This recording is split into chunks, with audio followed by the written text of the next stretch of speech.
Hello YouTube, welcome back to my channel. If you're new here, welcome to my channel. If you like what you see today, make sure you like and subscribe.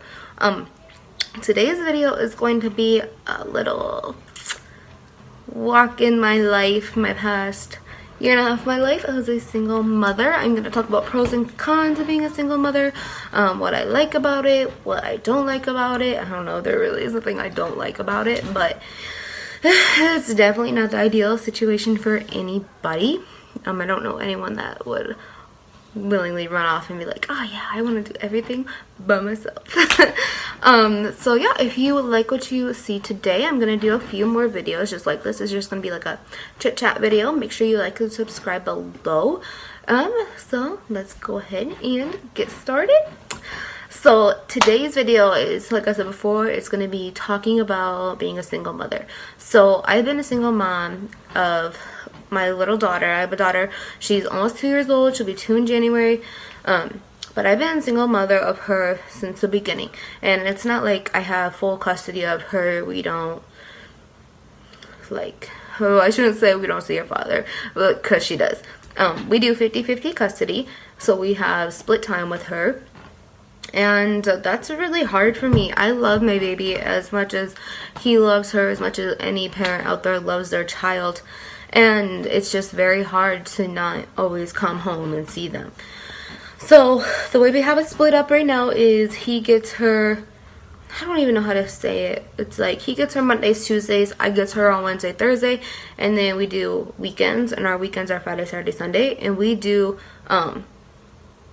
alternate. So there are times where he gets her for 5 days, I'll get her for 5 days, and then it'll flip around for he gets her for 2, I'll get her for 2, he'll get her for 5, and then I for 5, and it just kind of goes in a rotation like that. It's not the most ideal setup, but for 50-50 custody, it's definitely one of the weirder alternating schedules that they've seen before. The courts have. The courts definitely told us that they would recommend us to do a week on, week off when she gets to school, but we have a little while for that. They grow up fast, but I'm definitely not pushing anything about her hurrying up and growing up.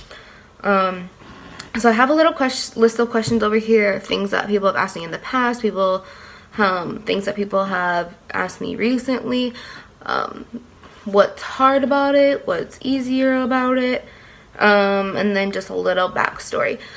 So I'm going to start off with a backstory about how this even all came about. So my daughter and I's father, we were together for 4 years prior to even having her. I got pregnant right like a week before he graduated high school. He's a little, pretty much a year younger than I am. So we did great as a couple. We did okay during the pregnancy, and then once we had her and we were home with her, that's where everything just kind of started going downhill. They say all the time that it takes a village to raise a baby, and it does, and it's, oh my gosh, taking care of a newborn is stressful. It's a very stressful situation. But we couldn't figure out how to parent together with our schedules. So he was going to school full time, coming home at night, working part time, and then going right to bed. So while I was on my maternity leave, while I was on my maternity leave, which was only 3 weeks, I was home with her all day long, and then I would be up with her all night. And so the only sleep I really got was when she slept. And newborns don't always sleep for long periods of times. So I was exhausted as a mother. And then after my maternity leave was up, I started a new career as a dental assistant. I no longer do that line of work. It's definitely a line of work I do miss.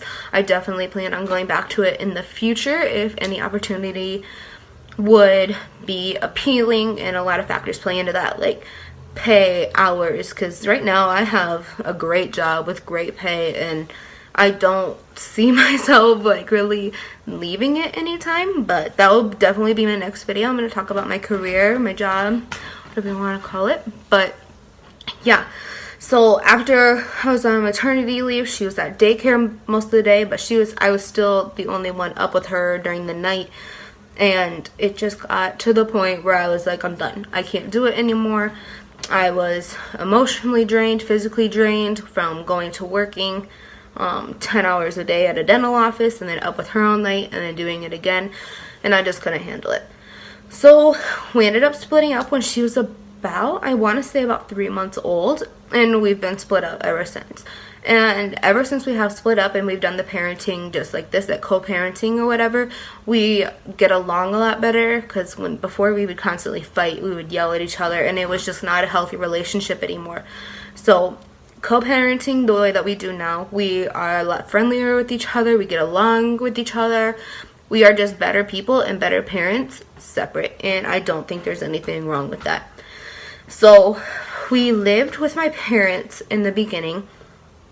My daughter and I did, and they have a large house, and so their basement is almost like a 2-bedroom apartment. There was 2 bedrooms down there, kitchen area, sorry, I was like looking at something way down here, but there's a kitchen area, there's a bathroom, there's a dining area, there was just everything that we needed for that time being.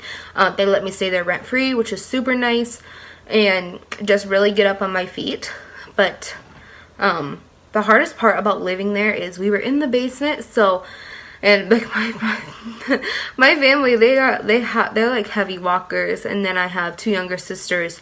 The one is she's 10 years old. She was 8 or 9 at the time that we were living there, and they're full of energy, you know, kids always are, and she's constantly running across the floors, and it just was very noisy knowing that there are people upstairs. And then my daughter, she was up a lot in the night, so I always felt bad when she would cry and cry and cry for hours, and I couldn't control her because I knew that, well, I didn't know, but like I just felt that I was keeping everybody in the house awake. But so we stuck it out there for about 1.5 years. This past summer we ended up moving to this little apartment. We have a nice 2-bedroom split level apartment, upstairs and a downstairs. It's nice. It's a very spacious apartment. There's almost too much room for us here. But yeah, it's been nice. It's in a nice community. We are a lot closer to my job. We're a lot closer to parks, just more things to do for us in this town than there was living with my parents. So I'm definitely grateful and happy about that. So yeah, I'm gonna go back. I'm gonna like backtrack a little bit just because I have my list of questions here. I'm not following at all. I'm just kind of rambling. A lot of questions, I cannot talk to you guys. A lot of questions that I'm asked, a lot of, I'm gonna lose my mind. A question that I'm asked a lot, there we go, is do I receive child support, or do I do that as well on my own? I do not receive child support right now. I don't see a point of it. I think child support is mistreated and misused in a lot of ways. I see people spending their child support money on partying on themselves when it should be going for their child. I don't receive anything right now for her. It's not something I'm really interested in getting either. If I ever would get it, I would just throw it in an account for her so that she can access when she's older for college, a car, a cell phone, computer, anything, stuff that she needs. I've done it this far by myself. I've never like struggled or anything to get her what she needs. So, and I just don't think it's fair. He's buying things for her at his own house, so why should he have to pay me money to buy things at my own house? I'm very capable of having a job. I'm capable enough of supporting her, so I don't see a reasoning for it. I definitely think that the whole child support thing is flipped. It just doesn't make sense to me how some people get so much and then they misuse it, or why they even get any at all. It's definitely confusing for me. What were the hardest parts of raising her by yourself? Probably the hardest thing was waking up at night. So they really mean like she did maybe a month. She's done a month plus another month while we've been here. So she did a month between 1 year and 1.5 years where she actually slept through the night, and it was nice. But I was so used to her waking up in the middle of the night that when she actually slept through the night the first night, I was like, is she okay? Like I was freaking out, but she was fine.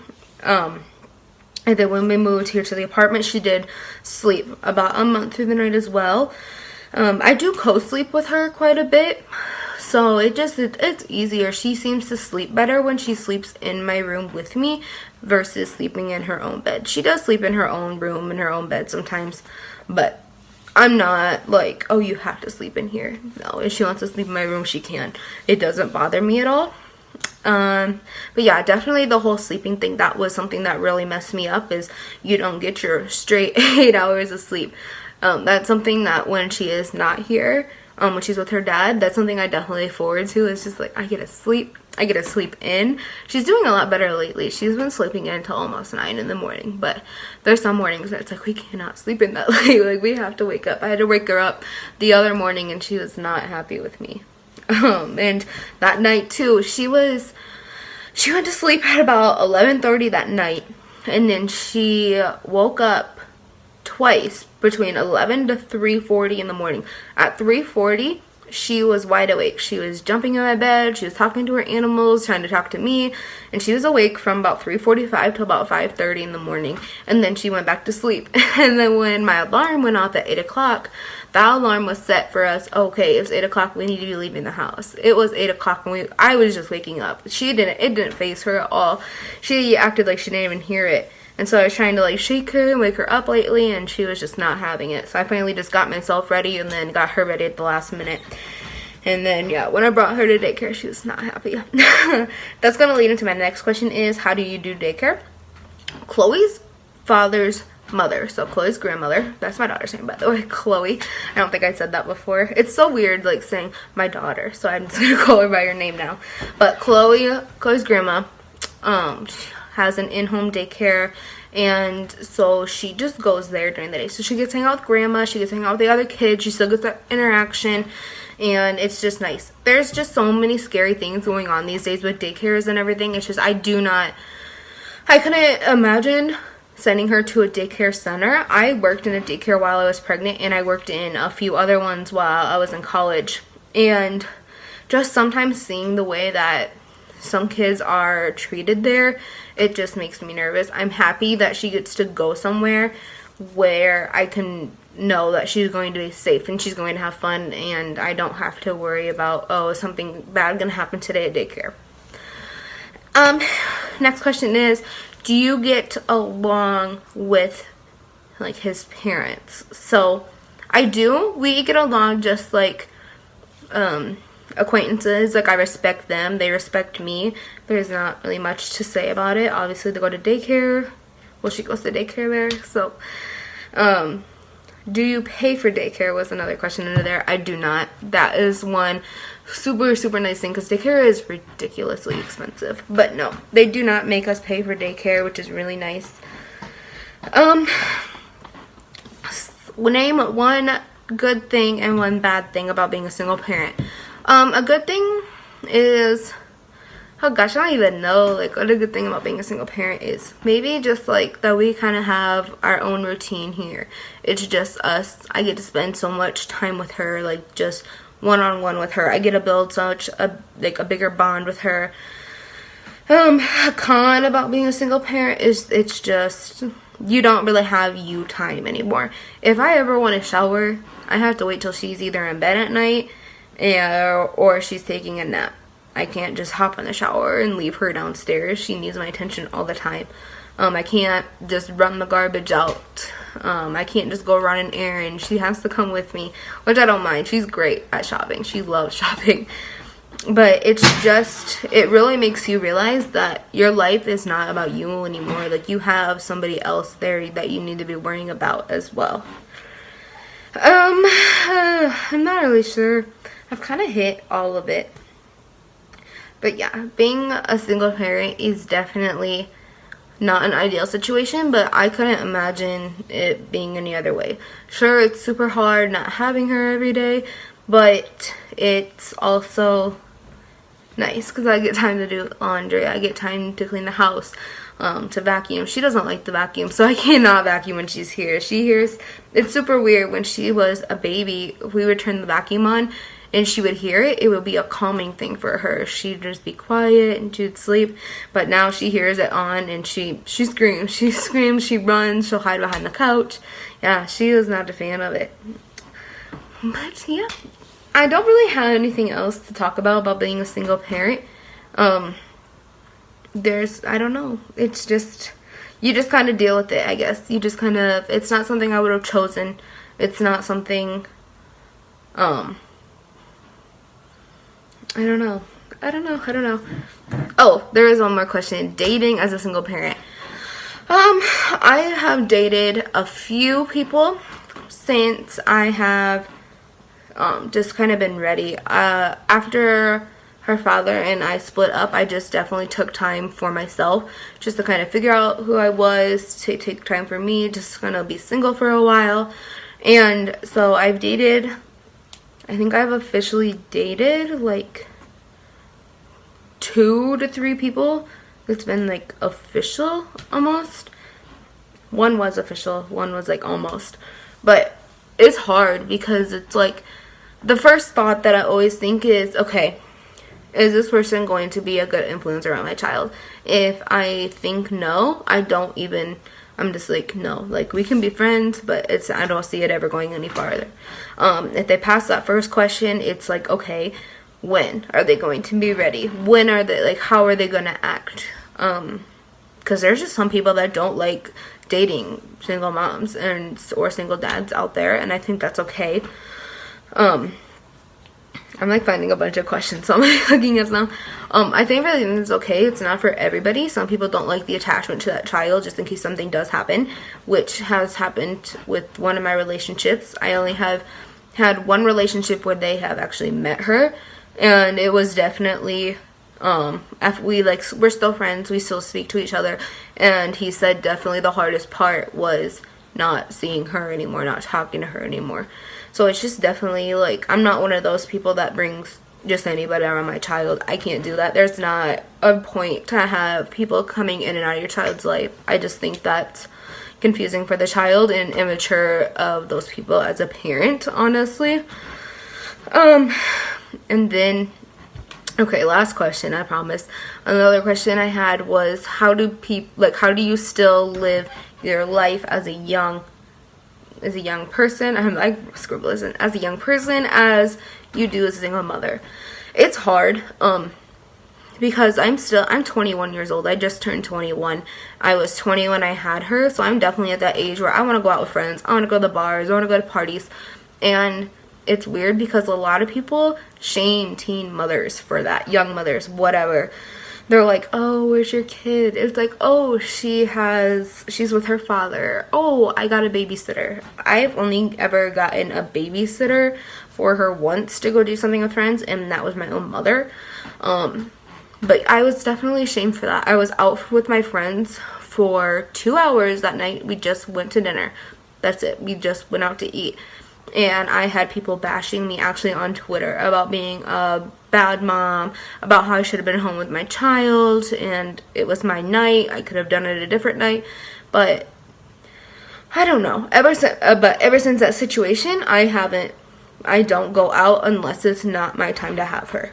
Just recently, I went to on a vacation with a few friends. We went about 4 hours away down to a college here in Iowa, and I had Snapchat videos of me in a club with my friends, and then I had I had pictures about within the next few days, I had pictures of us at the club and everything drinking, and they're just like, where's your daughter? And it's like, she has a father, is what I don't think a lot of people understand.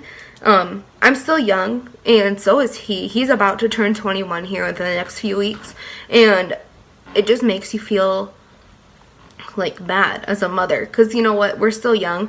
We still should get the right to do what we want not on our time. So when he's that age and he wants to go out with friends to the bars or whatever, he should be allowed that just as much as I should. So some people, they're just so brave to attack teen mothers because they know that we're not as strong. But you would not say some people would not say what they say to teen mothers to an adult. It's perfectly fine if adults that are in their 30s or 40s get a babysitter and go out for the night, but as soon as somebody our age does it, we're bashed for it and we are deemed a horrible mother, which I think is just, it's shit. It's horrible. Like, it's not okay. I don't think teen moms should be categorized as any less of parents than a 30 or 40-year-old or somebody older than us would be, because we all still do the same thing. We're still up in the night with them. We still feed them. We still support them. We do everything that we can for them, so it doesn't make us any less of a parent than it would somebody older. But after my whole little single mom rant, that is all I really have for this video. My next video, I'm not 100% sure it's going to be. I have a few topics pondering in my mind. I'm still going to definitely do collaboration videos. Hopefully tomorrow, fingers crossed, we will do fingers crossed for a collab video tomorrow with POD, of course. And that's all I really have for you guys today. Like I said in the beginning, if you like this video, make sure you subscribe down below. Like the video, and yeah, I will see you guys next time.